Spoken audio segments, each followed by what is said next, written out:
Friday the 15th, we made sail with the morning tide. I had been quarantined to a storeroom away from the other passengers and crew. All I want to do now is return home. My dear Sixsmith, I am in desperate need of your help. I got hooked on a journal written in 1849 by a dying lawyer during a voyage from a Pacific isle to San Francisco. Half the book is missing. It's completely killing me. A half-finished book is, after all, a half-finished love affair. What are you reading? Old letters. Why do you keep reading them? I don't know. Just trying to understand why we keep making the same mistakes over and over. I cried my way through the last 15 minutes. Oh. Jake Hamilton, Fox Houston. If I could get a two-shot the whole time, that'd be awesome. Didn't we already talk to a guy who represents all the Fox? We did. Yeah, and then I guess you're in a battle royale with that guy. We are. I vote for you. I appreciate it. Okay. Much appreciated. So I was telling you guys that this is my favorite book of all time, and it includes one of my favorite lines in literature, which is that all revolutions are lunacy until they happen, and then they are historical inevitabilities. Mm-hmm. So when you take on a revolutionary film like Cloud Atlas, and you're trying to make sense of the script, and you're going to the makeup tests, at what point does it go from this is lunacy to no, this is inevitable? Oh, I never thought it was lunacy. No. I thought it was I thought it was bodacious. Mm-hmm. You know, the way Tom Tickfer and Andy and Lana described it the very first time we ever had conversations with him was a very gentle, a bit of a challenge, but at the same time an extended. Let's do this. Let's do this together. Let's have this adventure together. And so I always viewed it as if we do what we're told and follow our own instincts, I think we'll be okay because we're in the hands of, I think, some pretty smart people. I just met the Wachowskis outside for the first time, and it was an unbelievable experience. It was incredible. I tried to get them to come in here, but they wouldn't do it. They wouldn't? They wouldn't come inside. Well, we're not talking. Okay. Something went down. Our lives and our choices, each encounter, Louisa Ray, Spyglass Magazine. right, suggests a new potential direction. That's it. The music from my dream. I call it the Cloud Atlas Sextet. There are whole Movements I wrote imagining us meeting again and again in different lives, in different ages. What are you doing in here? We cross and recross our old tracks like figure skaters. The love of my life, what had happened to her? I can't explain it. But I knew when I opened that door. I heard it in a dream. I was in a nightmarish cafe, blaring bright lights, underground and no way out. And the waitresses, they all had the same face. Welcome to Pop Songs. No reason to hide. I know you, son me, 451. I've always subscribed to the belief that that's presented in this film that we are affected by the actions of those before us and our actions affect those after us. As two actors who you had to capture so many different lives in your film, do those roles that you play ever affect your life on a personal basis? I used to, when I first started, I used to bring these kinds of things home, and I realized that was just not good for my personal life. Had some problems. So I've learned now how to, have work be work. I mean, on this movie, the thoughts came home with me. I can't say the characters ever came home, but certainly the thoughts and the questions that this movie inspired and always stayed on my mind. They're still on my mind, actually. I think this will always stay with me in that way, in some kind of way. Of course.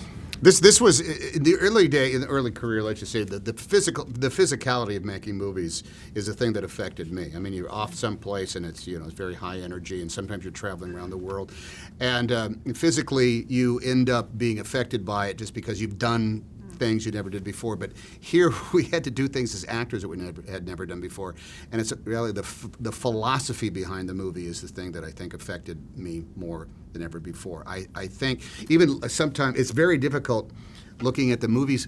Sometimes remember a little bit of the day, You remember what was going on at the time, but the end result is the struggle that we went through in order to get to that place, and that's the stuff that keeps coming back to me. The thoughts that finally were articulated by the movie that I had never been forced to articulate to myself before.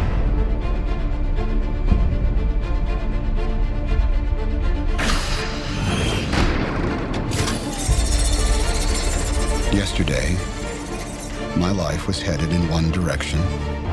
Today, it is headed in another. You ever think the universe was against you?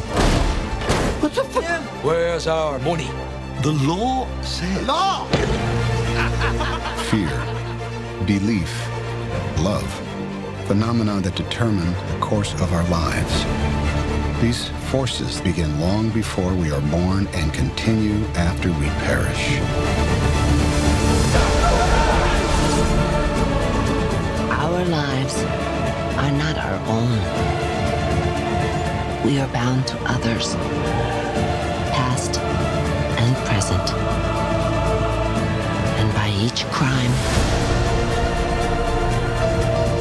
and every kindness, we birth our future.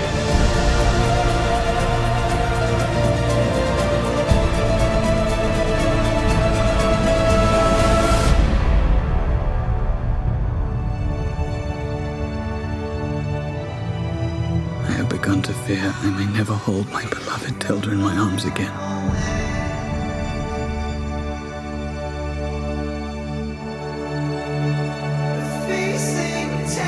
The problem you create is a political one.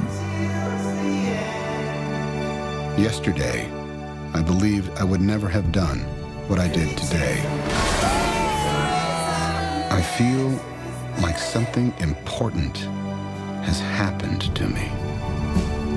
Is this possible? I just met her, and yet I have fallen in love with Louisa Ray.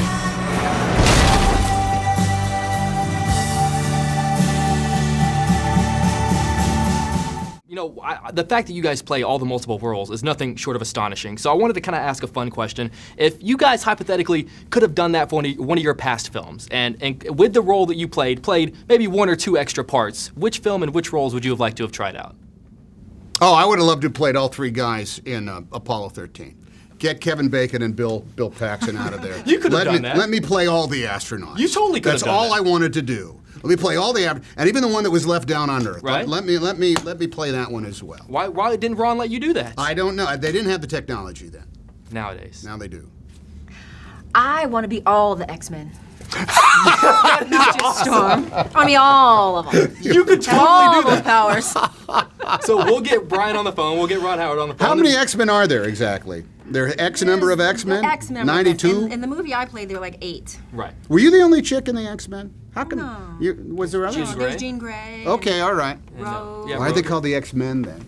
Because it's sexist. X-people. Because they're Xist. Because they're Xist. Guys, well, they're giving the rap. I've always wanted to meet you, and I've told you before, you're my favorite actor of all time, and Road to Perdition is my favorite film. Thank so you very it's much. such an honor to get to sit across from you. What is an ocean but a multitude of drops, my friend? Saving me twice, Halle. You fall, I'll catch you.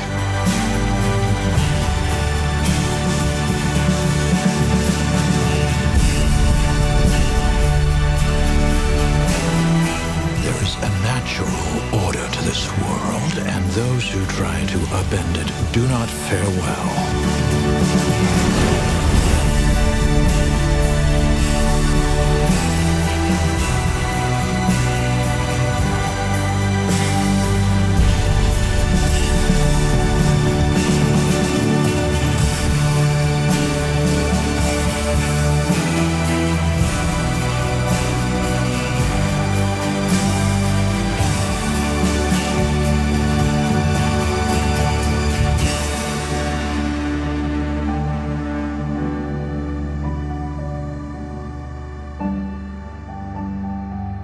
I believe there is another world waiting for us, Sixsmith. A better world. And I'll be waiting for you there.